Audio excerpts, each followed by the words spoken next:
मेरे साथ जुड़ें जब मैं भगवान शिव के अद्भुत जीवन में गहराई तक जाऊंगा और देखूंगा कि क्या मैं ब्रह्मांड के रक्षक के सभी रहस्यों को उजागर कर सकता हूं। इस वीडियो में आप भगवान शिव के अद्भुत जीवन का अन्वेषण करेंगे, जो हिंदू पौराणिक कथाओं में एक केंद्रीय व्यक्तित्व हैं और विनाश और पुनर्जन्म के बीच संतुलन बनाए रखते हैं।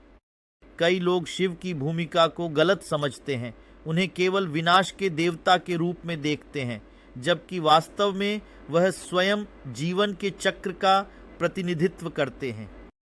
यह गलतफहमी उनके ब्रह्मांड के विनाशकारी पहलू से जुड़े होने के कारण उत्पन्न होती है, लेकिन उनके पुनर्जन्म और परिवर्तन की भूमिका की अनदेखी करती है। उनकी शक्ति केवल विनाश के बारे में नहीं है, बल्कि नए सृजन और विकास के लिए मार्ग प्रशस्त करने के बारे में है। विरोधी शक्तियों के बीच संतुलन बनाए रखने की उनकी क्षमता उन्हें एक जटिल और आकर्षक व्यक्तित्व बनाती है। उनकी विभिन्न भूमिकाओं और रूपों की जांच करके हम हिंदू पौराणिक कथाओं में उनके महत्व को गहराई से समझ सकते हैं। शिव के चरित्र के सबसे महत्वपूर्ण पहलुओं में से एक उनकी विरोधाभासी शक्तियों को शामिल करने की क्षमता है। उन्हें अक्सर एक शांत योगी के रूप में चित्रित किया जाता है, लेकिन साथ ही एक क्रूर योद्धा के रूप में भी।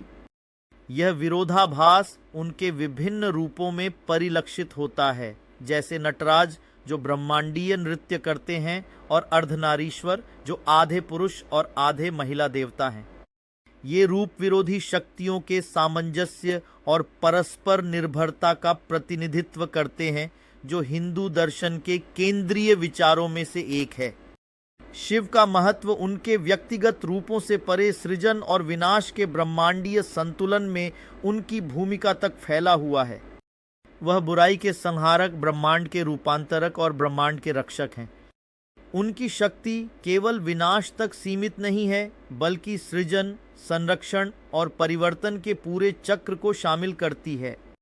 इस चक्र में शिव की भूमिका को समझकर हम ब्रह्मांड की कार्यप्रणाली और उसमें अपनी जगह के बारे में अंतर्दृष्टि प्राप्त कर सकते हैं। शिव की उत्पत्ति में गहराई से जाने पर आपको पौराणिक कहानियों और किंवदंतियों की एक समृद्ध धरोहर मिलेगी। हिंदू पौराणिक कथाओं के अनुसार शिव शून्य से उत्पन्न हुए थे, एक स्वयंभू देवता जिन्हें न तो बनाया गया और न ही नष्ट किया जा सकता है। उन्हें अक्सर उनकी पत्नी पार्वती और उनके पुत्र गणेश और कार्तिकेय के साथ चित्रित किया जाता है।